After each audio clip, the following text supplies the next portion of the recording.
Hi my all dear friends, welcome all of you to the class of inflammation. When we talk about inflammation, I have to discuss about two events. Like the first one is the vascular events and the other is the cellular events. In today's class, I can cover the vascular events completely. Let's begin. When actually this is a bacteria or any other foreign substance. When they enter into our body, they release some endotoxins. So these endotoxins causes destruction of the epithelial cells. Then this bacteria has some specific antigens on its surface. These bacteria, they release the endotoxins into the tissue spaces and tissues like the epithelial cells, and causes destruction of the epithelial cells. So to rescue that, body also has to react in a certain way, so that the first cell release to fight against this bacteria is the mast cells. So these mast cells have certain receptors on its surface, and the nucleus on the mast cells has some granules. These granules has to release. So how this granules is going to release is that these endotoxins, they activate the receptor on the mast cells. This is the receptor. These endotoxins, they activate the receptor on the mast cells and give signals to the nucleus. This nucleus has granules. Because of this nucleus release the granules called, they degranulate. They degranulate and release the chemicals into the interstitial spaces. These chemicals are the histamine, leukotrienes, and prostaglandin. You can remember like HELP. Histamine, leukotrienes, and prostaglandins are released into the epithelial cells, epithelial tissues. Then the other chemical is the bradykinin. Bradykinin is released by kininogen. Kininogen is a protein this circulating in the bloodstream, which actually naturally leaking into the tissue spaces due to some hydrostatic pressure or the gaps in the epithelial cells. So these kininogen from the bloodstream, they released into the spaces, tissue spaces, and they convert into the bradykinin with the help of kallikrein. I will talk about kallikrein later. Then so this also has released. Then the other due to other mechanism, like if the cell membrane got damaged, the phospholipids on the cell membranes are there, no? They break down and release and converted into arachidonic acid. This arachidonic acid, with the help of cyclooxygenate enzyme, they release prostaglandin, and this arachidonic acid, with the help of lipooxygenate enzyme, they release the leukotrienes. So these all, so 1 2 3 4 5 6, see these 6 chemicals, they all are there now in the interstitial space. Then we will talk about how these chemicals act on the blood vessels. Then what all are the things that is going to happen. So when we talk about inflammation, we know there are 4 signs of inflammation, like the redness. These are the 4 cardinal signs of inflammation, like the redness, swelling, temperature, and pain. So I will explain you how these all processes are happening. So these all 1 2 3 4 5 6, these 6 chemicals, when they act on the vascular cells, some of the receptors are there in the vascular cells, so that leading to the contraction of the endothelial cells. So because of these chemicals, these vascular cells get contract and leads to the permeability of the this blood vessels. So the vascular permeability happens and some space created. So if this is the vascular endothelial cells, because of these chemicals, some spaces get create in between these cells. This is the vascular permeability. So because of these cells, most of the plasma, so inside the blood vessels, plasma are there, no? So these plasma, they leak out into the interstitial space, causes swelling or edema. So this is how swelling happens whenever there is a kind of inflammation. Then the other process is that when these chemicals, these act on the smooth muscles, the smooth muscles are there beside this blood vessels. So when these chemicals act on the smooth muscles, relaxation of the smooth muscle cells happen. So the size of the blood vessels get increased, so causes vasodilation. So whenever there is a vasodilation occur, more blood flows into the area. This causes redness and increase in the temperature. So we have learned now how the swelling and the redness and increase in temperature happens.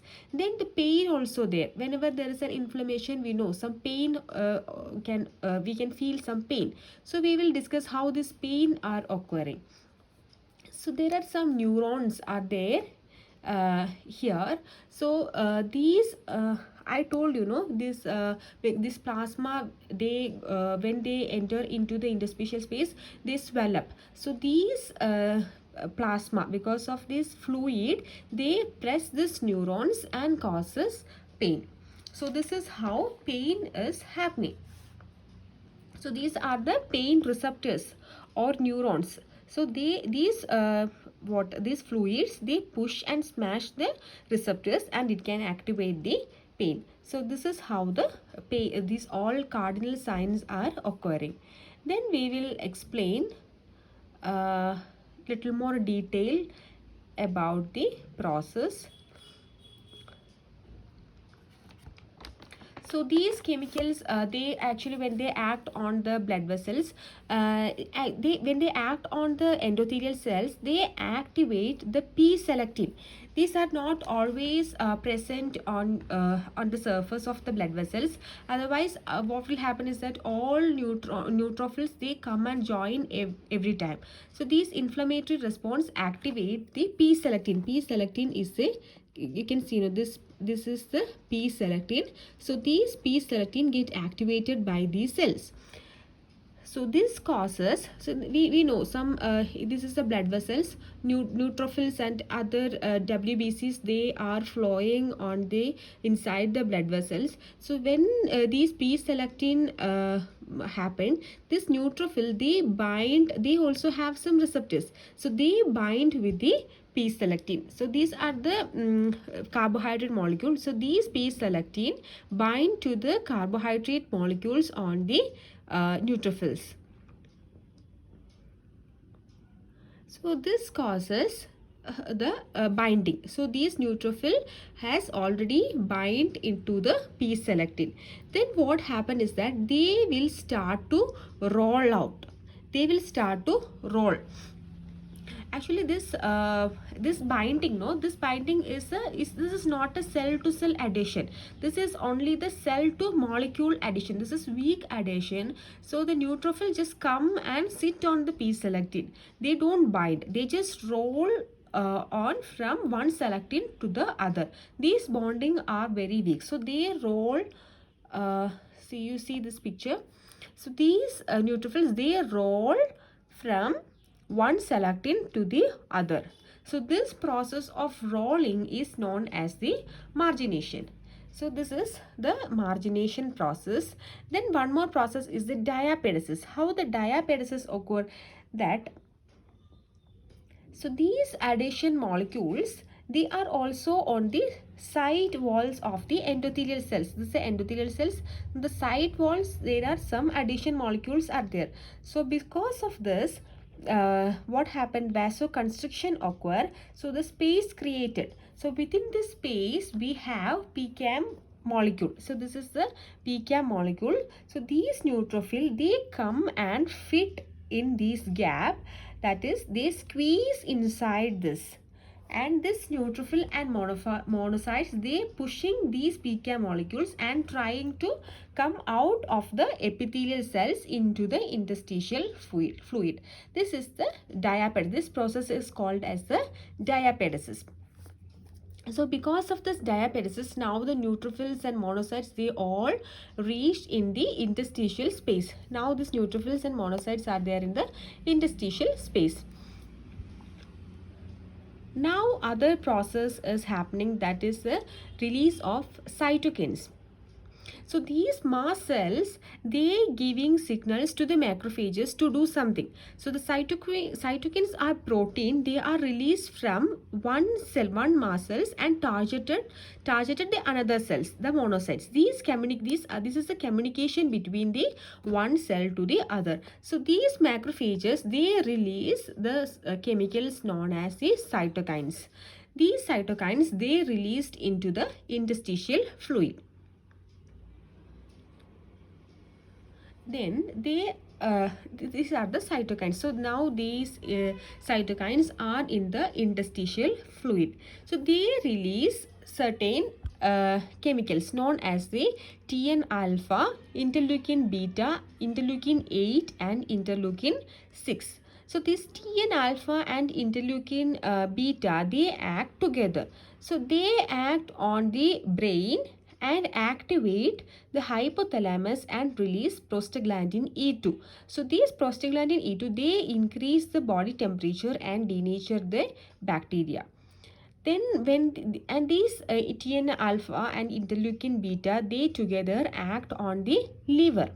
So in the liver, they release APRP, that is acute phase reactive protein. So that's why in blood test during acute inflammation, we can see increase in the CRP. Reactive protein increase can be seen in the case of acute inflammation. So in the blood test, if increase in CRP means it's a acute inflammation. The next molecule is released the interleukin 8. So these interleukin 8 bind to the ICAM and VCAM receptors, and they also activate the neutrophils and integrins, the other receptor on the neutrophils, and they start rolling, squeezing, diapedesis, and all the process continue. So more neutrophils can enter into the space.